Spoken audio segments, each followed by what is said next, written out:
Հովհաննես, բարև ձեզ, շնորհակալ եք, որ եկաք։ Բարև ձեզ, սիրով։ Քանի թեմաներ ենք առանձնացրել եւ այսպես մենք տեսանք Կիրակի օրը Սուրբ Սարգիս եկեղեցու պատարագի ժամանակ, ինչպես հետագայում դուք ասացիք, դա գրաքննություն է, որը անթույլատրելի է։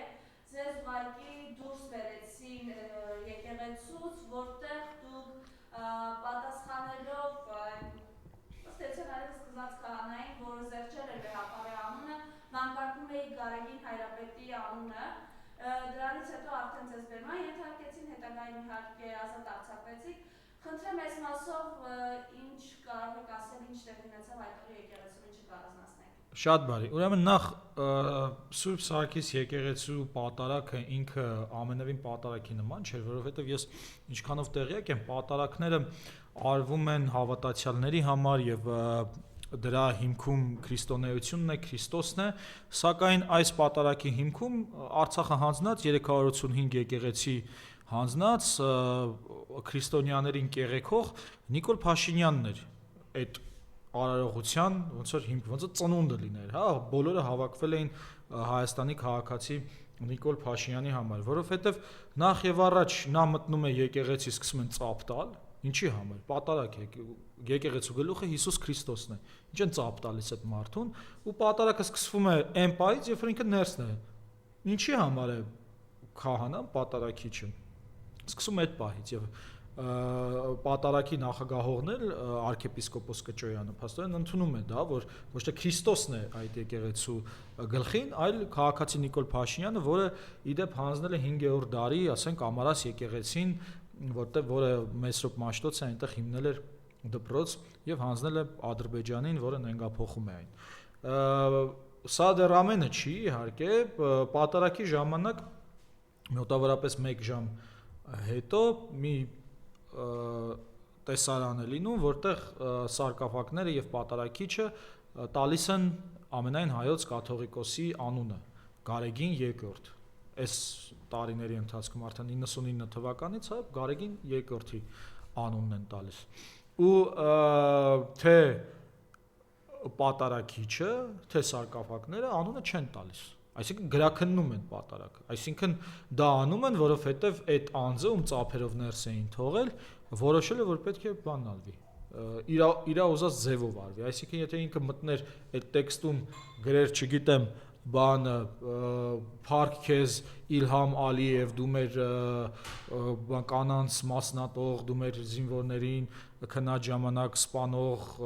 սիրելի բարբարոս, ամենայն հավանականությամբ դա էլ կանեին, որովհետև դե հիմա եթե կոմպրոմատ ունի այդ մարդը բոլորի վրա կանեին։ Եվ այդտեղ ոչ միայն ես, այլև բազմաթիվ քաղաքացիներ, այդ թվում Հայկ Դորունցը, որին բերանը փակելով հանել էին Հովանավանքից, որ թույլ չէր հնչեցրել էր, որ Ստեփանը չի կարող պատարագ մատուցի, որովհետև կարգալույծ է,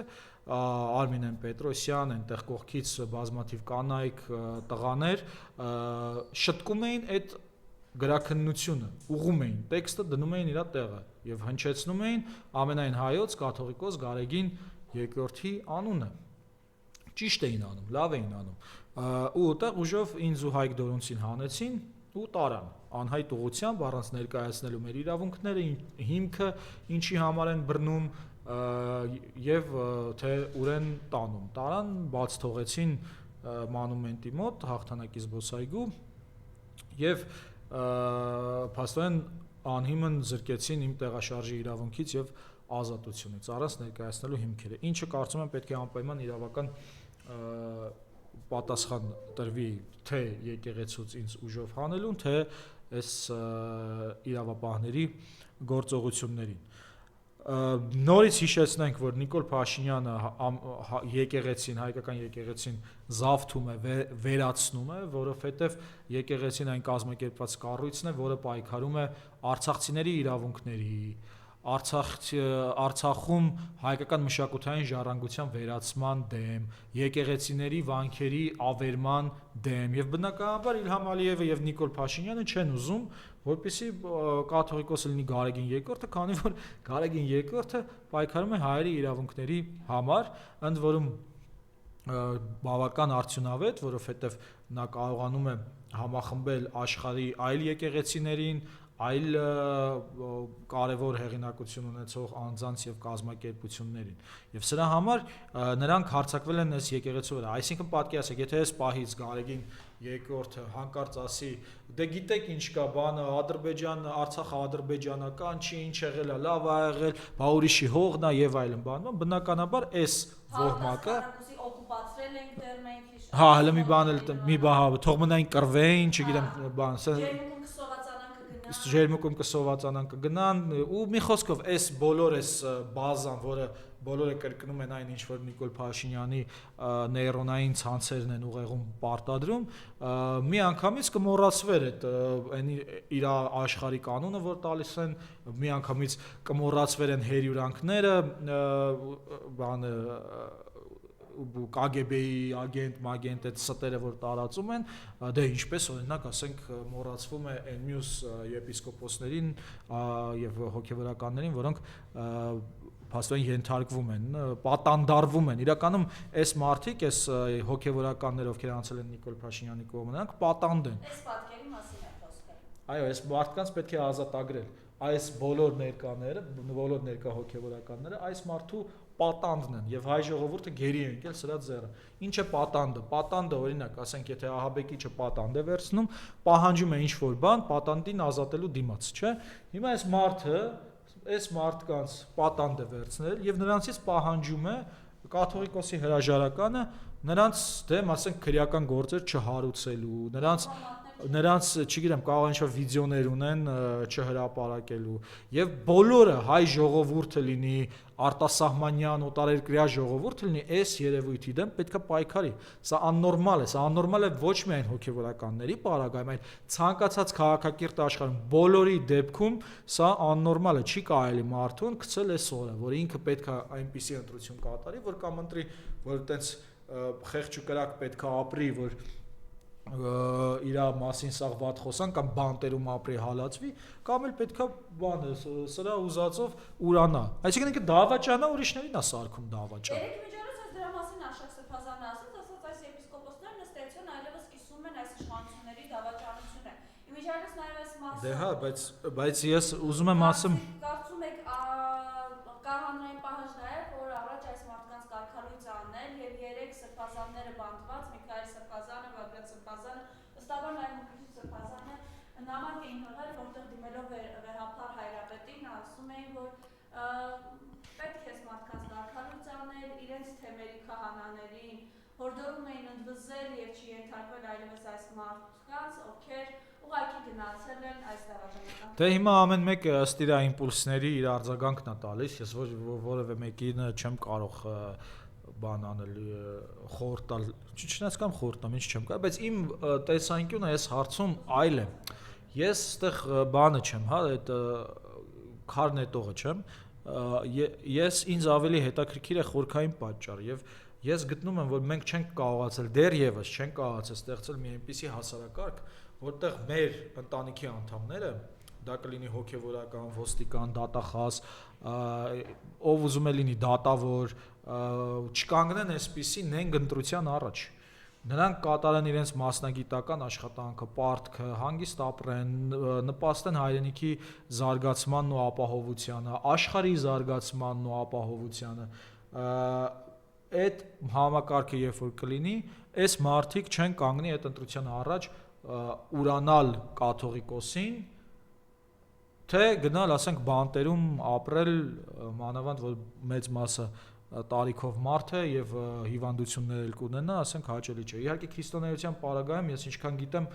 հալածանքը հենց ճանապարհն է ճշմարտության եւ արդարության,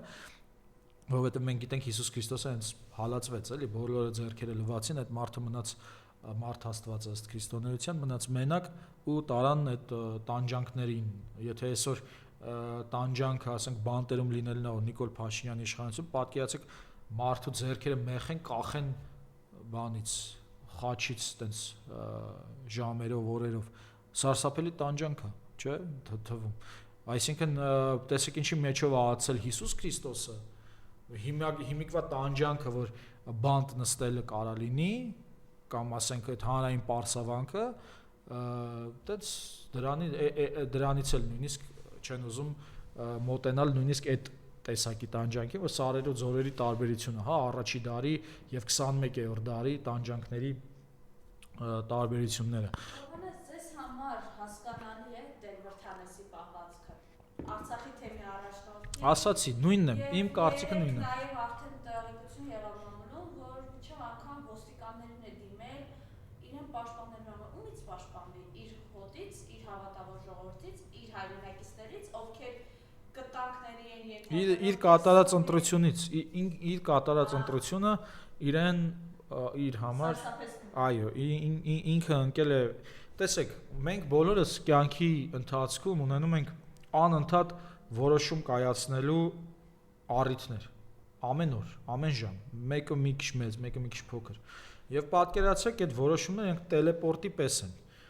դու որոշումը կայացնում ես ու այդ տելեպորտով շարժվում ես առաջ, այնտեղ նոր տելեպորտներ են բացվում, ոնց որ արդեն ընկել ես այդ հոսքի մեջ, որ պահին դու կարողանաս, ասենք, կանգնես այդ տելեպորտից ու հետ գնաս, կարողա ուրիշ լինի ճանապարհը, բայց նայեք, օրինակ, այս հոգևորականները ընտրել են այս տելեպորտը պատանդ մնալու ազատության մեջ, տեղաշարժվելու ազատության մեջ, իսկ օրինակ arczepiskopos Բագրատ Գալստյանյանը, arczepiskopos Միքայել Աճապահյանը եւ եպիսկոպոս Մկրտիչ Պրոշյանը ընտրել են ճշմարտության ու արդարության տելեպորտը, բայց հալածանքների գնով։ Եվ երկու պարագայում էլ անազատության մեջ են։ Մեկը տեղաշարժվելու անազատության մեջ է, մյուսը հոգու անազատության մեջ է։ Եվ երկու պարագայում էլ դա գոյություն ունի, քանի որ կա դավաճանական իշխանություն։ Եվ երկու պարագայում էլ նրանց ազատությունները, մարմնական եւ հոգու ազատությունները ներդաշնակ կլինեն, կմիակցվեն, եթե մենք կարողանանք ազատվել այս կլյուչնիկ դավաճանական համակարգից, հա, Նիկոլ Փաշինյանական իշխանությունից, որը այս պահին խախտում է Սահմանադրության 17-րդ հոդվածը, կրոնական կազմակերպությունների եւ պետության տարանջատման սկզբունքը եւ 209-րդ հոդվածով քրեական օրենսգրքի կատարում է հանցանք, որը վերաբերում է կրոնական կազմակերպության օրինական գործունեության խոչընդոտմանը։ Այսպիսով, բացի սա հայակվե քաղաքացիական միավորումը դիմել էր դատախազություն, հաղորդում էր տվել այս 209-րդ հոդվածի ու 441-րդ հոդվածի համաձայն, 441-րդ հոդվածը վերաբերում է պաշտոնի չարաշահմանը։ Եվ դատախազությունը ուղղակի գործ չի հարուցում, այսինքն այն որ բանը մարդը ասում է ես իմ եկեղեցին իմ ձևով պաշտպանելու եմ, միանգամից ստանում են բանտ են նստացնում, գերի են վերցնում, իսկ այն որ այս մարդը այսքան հոդվածներ է խախտում, ոչ մի բան չեն անում, ոչ մի բան։ Ուրեմն ստեղից գալիս ենք նրան ենք հանգում, որ հավատացյալները եւ քաղաքացիները պետք է պաշտպանեն, Հայաստանում կարգ ու կանոն է։ Այսինքն պարտադիր չի հավատացյալ լինես, որ կարգ ու կանոնը պաշտպանես։ Պարտադիր չի հավատացյալ լինես, որ պատարագի գրաքննությանը դեմ արտահայտվես, պարտադիր չի հավատացյալ լինես, որ Սահմանադրության 17-րդ հոդվածը խախտելուն դեմ արտահայտվես, պարտադիր չի հավատացյալ լինես, որ քրեական օրենսգրքով սահմանված պատժի հանցակազմի համար այս մարդկանց հետևից դատախազությունը չգնա եւ իհարկե այս ամբողջի հետ մեկտեղ պարտադիր չի հավատացյալ լինես, որ հասկանաս, որ բռնապետության դեմ պայքարը պետք է լինի այդ իշխանության տարանջատումների սկզբունքով եւ մեկ այս անձի ձեռքը չպետք է կենտրոնանա ամբողջ իշխանությունը։ Եվ այդ պարագայում բոլորս կլինենք ազատ, ներդաշնակ, խաղաղ եւ սիրով լի։ Եվ այս սրտիկները ոչ թե պարզապես այսպես կանենք, այլ իսկապես մենք իրար տենց կզգանք։ Ըստ էության իրենք եկեղեցու դեմ արշավը շարունակելու են ամեն ձև։ Դուք եկելի մարդիկ կային, ովքեր մեղապահ հայրապետի անունը վանկարկում էին ի պատասխան այս դավաճանության։ Ինչ է կարծում, ամեն դեպքում որպես մենք հայ մարդ ինչ անելիք ունենք պաշտպանելու մեր առաքելական եկեղեցին, որովհետև եւ ինչ է կարծում, արդյոք ներսից նոր այսպիսի վախկոտ Դե նայեք, գիտեք, եկեք մի հատ իրավիճակը հասկանանք, հա, փաստորեն մի քանի տենց բարձրաստիճան եկեղեցականների է արդեն զավթել Բորենին եւ ուժի նժարը թեքել է իր կողմը։ Հիմա պատկերացրեք, ասենք 50 հոգի մարդ է, հա, այդ ուժի նժարը ինչքան թեքվում է իր կողմը, այնքան են մնացածի մոտ երկմտություններ, կասկածներ են առաջանում, չէ՞, ու ամենայն հավանականությամբ դրանով էլ պայմանավորված գնալու են։ Մի կողմից նրանք վախի մթնոլորտ են ստեղծելու հավատացյալների եւ քաղաքացիների միջև, պառակտումներ են ստեղծելու, մյուս կողմից սենց այդ կոմպրոմատներով բանով մնացածին քաշելու են իրենց մոտ։ Ես կոչ եմ անում բոլոր հայերին, եզդիներին, ասորիներին, բոլոր մարդկանց աշխարհում, ովքեր քաղաքակրթության կողմից են, ովքեր ընդունում են, որ կարգ ու կանոնն է կարևոր եւ ովքեր ընդունում են, որ չի կարող աշխարհը լինել մեկ անձի, այն էլ դեղին մամուլի, ստախոսի կմահաճույքներով։ Այլ աշխարհը պետք է լինի ներդաշնակ, ինչպես օրինակ մեր արեգակնային համակարգն է, հա, ամբողջը այնպես ներդաշնակ է կառուցված, որ մի փոքրիկ բան են տեղից հանես, սա խախտվելու է իրար։ Հիմա այս խախտիչը, փաստորեն խախտում է, ես կոչ եմ անում, որ բոլորը անհանդուրժող լինեն այս գրաքննության նկատմամբ։ Որտեղ որ նա գնա, գնացեք, սպասեք, որևէ անօրինական բան մի արեք, պարզապես շտկեք անօրինականությունը։ Մեր գործը, հայերիս գործը, հայերիս առաքելությունը, անօրինականությունը, անկարգությունը, մեծամտությունն ու քինախնդրությունը շտկելն է։ Մենք զբաղվում ենք այդ շտկման գործերով։ Իսկ ում դա դուր չի գալիս, մենք նրանց էլ կազատագրենք, որովհետև դա կարող է միայն դուր չգալ նրանց, ովքեր արդեն ստրկացել են Արցախը հանձնած այս էակին։ Բայց գիտեք, եթե անգամ այս մարդիկ իրենց կոմպրոմատների զոհն են նաև եւ այսպիսի քայլի են գնում, որովհետև նույն հենց անմիջապես այս լուսանկարում Նիկոլ Փաշինյանի դիմաց նստած է Նավասարդ Քոչարյանը, ում Նիկոլ Փաշինյանը ներողություն եկել Բենտլի Սամուել անվանում խոսելով նրա կյանքից ժամանակին։ Այսօր արդեն ամբողջ Դե Նիկոլ Փաշինյանի համար հանցավոր է նա, ով իրեն չի ենթարկվում։ Չմոռանանք Արմեն Սարգսյանի պատմությունը։ Ազգային ժողովից գոռում էր. «Երբ քաղաքացիություն ունի, ցար ասում են, նաստայաշի», հետո եկավ իշխանության, ասեց, նա ինձ ցույց է տվել իր քաղաքացիությունը, հանկարծ sense բան պարզվեց, սուտ էլի։ Հա, չգիտեմ ինչ նկատի ուներ քաղաքացիություն ասելով, կարող է ինչ-որ բան ցույց էր տվել, հա, չգիտեմ այնտեղ ինչ էր տեսել, ինչ հոտ էր առել, բայց ամեն դեպքում բանը այն որ երկքաղաքացի էր, բայց այդ նախորդ իշխանությունից է այդ խնդրեմը եղել, ինչի էին Արմեն Սարգսյանին բերել նախագահ, ինչի եթե երկքաղաքացիություն ունի մարդը, ինչի են այդ մարդուն բերում կարգում, դուք պատկերացնում եք ուրիշ երկրում տենց բան, ասենք այդ մարդը 20 տարի Հայաստանում չի եղել, իր խոնարհությունն է հայտնել այլ երկրի միապետին, հա, բանին, թաքուհուն իր խոնարհությունն էր հայտնել։ Ինչի են բերում ինձ կարգում այդ մարդուն նախագահ, էլի մի հատ եկեք հասկանանք, էլի այս բանը։ Դրա համար էլ խնդրեմ, այս sense կեղծիքի վրա ու այս մարդը sense բանը դարելա կեղծաբույլ։ Բայց վերադառնալով հիմիկվա կեղծիքներին։ Մենք չմոռանանք դատավորների հետ ոնց էր վարվում։ Այն դատավորները, ովքեր իրենց իր կմահաճույքները չեն կատարում, ԱԱԾ-ին էր ուղարկում վրան, տարեց հոր վրա Հրայր Թովմասյանի, աղջիկների վրա։ Հիշում եք, բանը Ալեքսանդր Ազարյանը, ես անընդհատ ինձ թվում է սխալ եմ տալիս անունը, ճիշտ եմ տալիս, Ալեքսանդր Ազարյանը, դատավոր, հա։ Ալեքսանդր Ազարյանը, որը խափանման միջոցը փոխեց Ռոբերտ Քոչարյանի եւ կալանքից ազատեցին։ Նրա դեմ այնքան էին փորփրել, ինչ որ բան էին ուզում գտնեին, չկարողացան որևէ բան գտնել, հա, ճիշտ է, չէ՞։ Այդ դատավորը միշտ մի քանի տարի փաստաբանների գնահատականով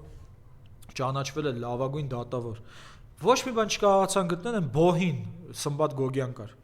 ղեկավարներ Բոհի։ Ուղարկեցին, որ իր գիտական աշխատանքի մեջ մտնի։ Նա գնաց գիտական աշխատանքի մեջ մտավ, սենց կամերաների առաջ հեռուստատեսությամբ պլագիատ է արել, կեղծարարություն է արել, չգիտեմ ինչ, սենց վարկաբեկում էին մարդուն, որը եւս սուտ էր, հա, բնականաբար այնտեղ որևէ պլագիատի հարց չկար, բայց դե հիմա դրանց շատ կա։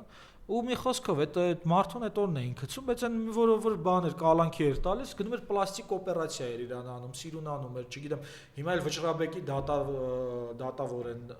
դարձել։ Մեկը Աննան, մյուսը չեմ հիշում անազգան, բայց վերջերս Վճռաբեկի բան դարձավ, դատավոր։ Հա, Մի խոսքով, այսինքն կամ Դավիթ Գրիգորյանը, հա, նույնպես այս նույն ժամանակահատվածում գնացել էին իբր մի հատ գործ էին գտել, այս մի ամիս առաջ էլ պարզվեց, որ մի խոսքով արդարացվեց, էլի լրիվ ասենք այդ 37 թիվն է։ Հիմա Ստալինը մեռավ, Խրուշչովը եկավ, այդ ձնհալը եղավ, սկսեցին արդարացվել մարդիկ, ասենք Չարենցը արդարացվեց, չէ՞ օրինակ ու լիքը ուրիշ մարդիկ Սիբիրից վերադարձան եւ այլն։ Իմ մեծ պապիկս ու տատիկս, որ զոհ էին դարձել այս Ստալինյան ռեժիմին, էլի նույնպես արդարացվեցին։ Հիմա նույնը սրանցն է, էլի եկել են ու սենց բան են, ապօրինի մարդկանց վրա մեղքեր են բարդում, երբ որ իրանք են ամենամեծ մեղքի կոլունձը։ Հա, ասածս ինչ էր։ Տենց, այսքանը ոնց էր։ Տեսեք, երեք նաև արագածնի թեմն է հաղորդակցություն տարածել, չտրվել, խստորեն դատապարտում է Սուրբ Պատարագի ընթացքում Վեհապա Հայրապետի անունը զեղչելը, չտրվել սադրանքների, անսասան մնալ հայ արգելական եկեղեցու կողքին, նաև Հովհաննես, եթե կարելի է երեք սրբազանները իրենց նամակում, վերջին նախադասությունը ես ուղղակի կուզեմ, Աստված մի արասցե, որ մի օր պարզվի, որ տիրադավները դերակատարություն են ունեցել նաև մեր և Մկրտիչ սրբազանի ազատազրկման հարցում, ինչում կասկածելու բոլոր հիմքերն առկա են։ Խոսքը այս մարդկանց մասին, ովքեր հանդիպել են Նիկոլ Փաշինյանին։ Խնդրեմ այս մասը։ Կներեք, մտքերը ուրիշտեղ գնացի, վերջը ինչ էր։ Երեք սրբազանները իրենց նամակում։ Այդ տեսրու։ Նախադասությունը, հետգրություն, Աստված մի արասցե, որ մի օր պարզվի, որ տիրադավները դերակատարություն են ունեցել նաև մեր և Մկրտիչ սրբազանի ազատազրկման հարցում։ Կասկածելու բոլոր հիմքերն առկա են։ Հա, այդ հետաքրքիր է։ Այսինքն կարան հա։ Այո, նրանք այսպեսի Հա, այդ հետաքրքիր է։ Այսինքն այստեղ կասկածը այդ կրկին վերադառնում է 37 թվին, հա, որ գտնում էին ինչ-որ մարդկանց, որոնք դանոս էին գրում անմեղ մարդկանց վրա։ Այն ժամանակ իհարկե մարդիկ կային, որ մեծ հաճույքով էին դանոսը գրում, բայց մարդիկ կային, որ խոշտանգման ծեծի արդյունքում էին, հա, չէին դիմանում, տանում էին, ծեծում էին, ասում էին գրի սրա վրա, չէին դիմանում, գրում էին։ Դե մարդիկ կային դիմանում էին, հիմա այդպես մեկը դիմանում է, մեկը չէ։ Այսինքն դրա մեջ են կասկածում, ինչը հետաքրքիր է, ինֆորմացիան իրենք կունենան իհարկե, ես ամեն դեպքում բան եմ, ուժով եմ լցվում, երբ տեսնում եմ մենք ունենք այսպիսի հոգևորականներ, որոնց ընտրած ճանապարհն է մեզ տանելու դեպի զարգացում եւ դեպի քաղաքակրթական պիկ հայերիս։ Տենց դե շատ բան չեմ կարող ասում, բայց այսինքն ակնարկել են, որ այս մարդկանց մեջ առնվազն ինչ-որ մեկը կա, որ դանոս է տվել։ Ցավալի է։ Ամեն դեպքում նորից գալով այդ Տեր Վրդանեսին, նորից, հա, եթե անգամ չգիտեմ ինքը իր ընտրությունից է ինքն իրեն պաշտպանում, այսպես ինչպես դուք որ ակնկալեցիք, ձեզ համար հասկանալի է իր պահվածքը, սպասելի է։ Չէ, տեսեք, բանի Նիկոլ Փաշինյանի պարագայում Հայաստանի Հանրապետության սպասելի է բոլորից։ Այդ ռուսիա ասած վստահիր, բայց ստուգիր, դավիրային ու պրավիրյալ։ Իմ սկզբունքը հետևյալն է, համագործակցել մարդկանց հետ այնքան ժամանակ, մինչև նրանք հակառակը չեն ապացուցի։ Հիմա այս պարագայում, այո, մենք պետք է համագործակցենք բոլորս բոլորի հետ այնքան, մինչև հակառակը չեն ապացուցի եւ տենց շատ ծանր չտային։ Գիտեք, մենք բոլորս մեր կյանքերի ընթացքում այնքան ընկերական բաներ ենք ունեցել, հիասթափություններ եւ տենց տրտմություններ, տխրություններ եւ թախից, որ հիմա էլ ունենում ենք այսպես քաղաքական խաղերի մեջ, բայց կոփվել ենք նախորդ մեր փորձից եւ տենց չի, ասենք 2018 թվականից հետո շատերս կորցրել ենք մի հսկայական ընկերների քանակ, շատ մտերիմ, բայց դրանից առաջել ենք, չէ, ասենք դպրոցում կամ համալսարանում, sense բաներ լինում են։ Դա իհարկե սա մի քիչ ավելի լուրջ խնդրեմ է, որտեվ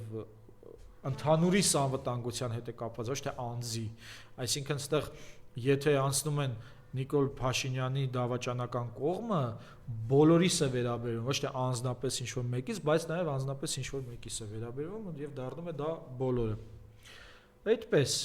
ես ուզում եմ օգտվել առիթից շնորհավորել Սուսաննա Հովհաննիսյան Թումանյանագետ մի հրաշալի անձնավորության ծնունդը, նա դարձավ 70 տարեկան։ Շնորհավոր։ Եվ նաև այս իրականության մեջ ամեն դեպքում ինչ է կարծում իրենք առաջիկայում ինչ են նախապատրաստում, Երբ որ դուք ասում եք, այս մարդիկ իրենց վախերից ելնելով, չբանտվելու համար, գիտեք, եթե բոլորը միասնաբար գործեն, այդքան չի կարող։ Միասնաբար գործելը քիչ է։ Այստեղ պետք է երևակայական եւ անկաշկանդություն տեսեք Նիկոլ Փաշինյանը հա դե հա հիմա Նիկոլ Փաշինյանը ինքը որևէ պահի հանրության կարծիքը իր համար խոչընդոտ չի, իր մասին ինչ կմտածեն, ինչ կհայհոյեն եւ այլն եւ այլն։ Մեզ պետք են այդպիսի տրամադրություններ։ Մենք պիտի չմտածենք մեր մասին ինչ կմտածեն, մենք պիտի մտածենք այն մասին, որ պետք է վերականգնվի Հայաստանում սահմանադրական կարգը եւ վերացվի դավաճանական համակարգը։ Դա դժվար աշխատանք է, դա ամենօրյա աշխատանք է, վախին ընդառաջ գնալը հեշտ չէ, բայց հնարավոր է եւ իմ կոչս է քաղաքական հասարակական ուժերին մի հանձնեք ձեր եկեղեցիները այս էակներին։ Նրանք շատ չեն, նրանք քիչ են, նույնիսկ եթե շատ լինեին, նրանք քիչ են եւ նրանց ձեռքում չկա որևէ ճշմարիտ լծակ, ճշմարտությունը ամբողջությամբ ձեր ձեռքում է եւ եթե ծափահարում են եկեղեցում այս արարածին, մի թույլ տվեք, ասեք ինչի եք ծափահարում, մի ծափահարեք։ Հա, հավատացյալներ ջան, սիրելի եւ քաղաքացիներ, որոնք սիրում են եկեղեցական մշակույթը, մի թույլ տվեք, որ ծափ տան, ասեք մի հատ մի ծափ տու, մի հատ մի ծափ տուր, այս Քրիստոսի բանն է, տեղն է, այս քաղաքացի Նիկոլ Փաշինյանին ինչի է այստեղ ծափ տալիս։ Երբ որ տեսնում եք, որ պատարակում գրաքննություն են անում, հայտարարեք դրա մասին, դեմներին ասեք, դուք ուղեք այդ եթե այս մարդիկ իրանց տենց են պայել, զանգեք, խոսեք հետները, ասեք ինչի սենց արեցիք, եթե տեսնում եք, որ շարունակում են դավաճանությունը, այլ երևակայական մեթոդներ մասին մտածեք, բայց այստեղ կարևորը եկեղեցիները չհանձնելն է սրա տիրապետության տակ։ Հովանավանքը առաջինն էր եւ հիմա տեսեք ուր է հասել։ Բայց այդ ընթացքում ինչ որ sense վերացական պատճառներով մենք Նիկոլի օրակարգի մեջ չենք մտնի, չգիտեմ, նա եթե գնում է պատարակի, նպղծում է պատարակ, արդյունավետության մասին մտածեք։ Շատ հաճախ իրականում մենք արդարացումներ ենք գտնում մեր վախերը թաքցնելու համար։ Սա ինքնավերլուծության համար եմ ասում։ Եթե դուք կարողանաք հասկանալ, որ այդ արդարացումները վախերը թաքցնելու համար են, դուք կսկսեք աշխատել վախը հաղթահարելու համար, ոչ թե նոր արդարացումներ գտնելու։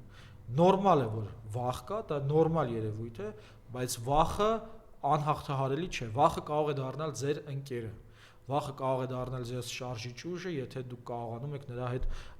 հարաբերվել եւ խոսել նրա հետ, բանակցել նրա հետ։ Լուրջ եմ ասում, կատակ չեմ անում։ Եվ Հովհաննես, տեսեք, այն իրականության մեջ, որ օրինակ ոստիկաններին կենտրոնացնում են եկեղեցիների մոտ, որպեսզի ձեր նման մարդկանց բերման ենթարկեն, ովքեր մեր նման նկատի ունեք նույնասեռականներին պաշտպանող։ Իրավացիորեն վեհապարի անունն են բարձրաձայնում, որը այդ կեղծ պատրակտի շրջանակներում զերծվում է, մեր երկրում այս համատարած ուղղակի, համատարած սարսափելի մթնոլորտը, սպանություններ, մահեր, հաշվեհարդարներ եւ նաեւ տեսնում եք այդ մարդկանց են բանտում, ովքեր հերոսություն էլի նույն մեր գործընկերներին Վազգեն Սաղաթելյանին, Արեգ Սամսոնյանի բարի համար տարել են եւ փակել են ամիսներով, այն իրականության մեջ որ նախկին падգամավորը հրապարակայինորեն իր Facebook-յան էջում քաղաքացուն ուղիղ հայերենիք է գրում։ Խնդրեմ ես որ պահից այդ падգամավորը կասի, որ արցախցիները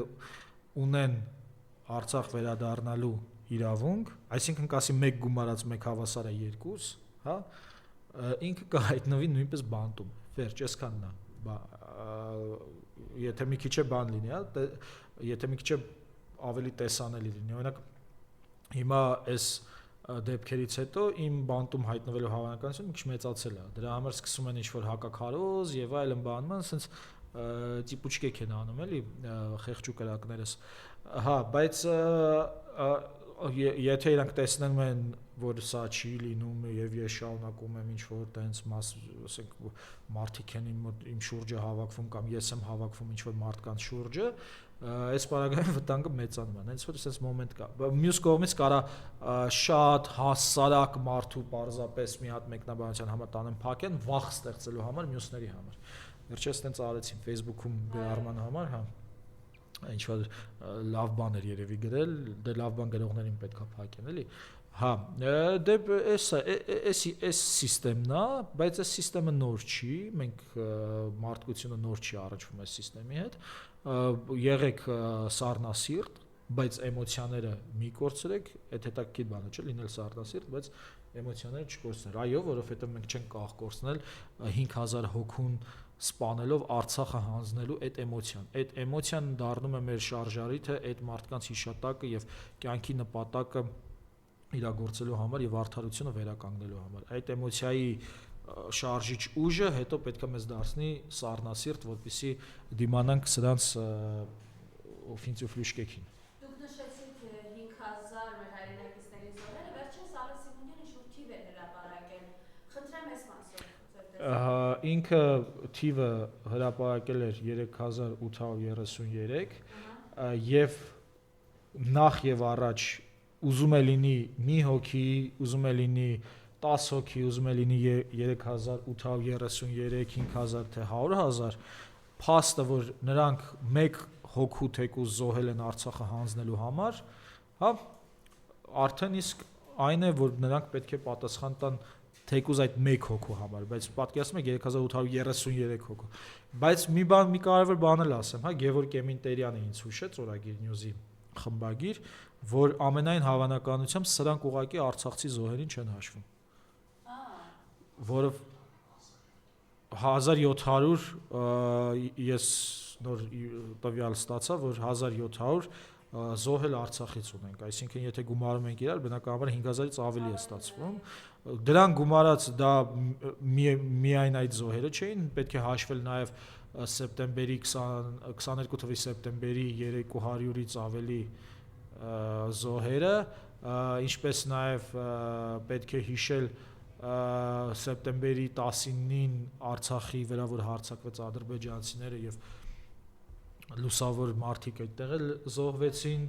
200-ից ավելի այդտեղ զոհ ունեցանք, Սև լճի ժամանակվա զոհերը։ Մի խոսքով այս բոլոր 7 նայեք, այստեղ մի հատ կարևոր բան կա, եթե նախկինում մենք ունեինք նույնիսկ ոչ մարտական պայմաններում զոհեր կամ ինչ որ մարտական պայմաններում զոհեր, այդ զոհերը իրենք գիտեին, որ իրենք հայրենիքը պաշտպանելու համար են եւ նպատակը դա էր։ Այս պարագայում նրան խափելով տարել են, որպեսզի Արցախը հանձնելուն ծառայի նրանց այդ պատկերացրեք մարդը կռվում է զենքը ձեռքին, ինքը գիտի Շուշին է պահում։ Այնինչ իրան այնտեղ զոհում են, որ հետո ազգային ժողովում ասեն, ուզում եք ասել Շուշին հայկական քաղաք էր։ Դա տենց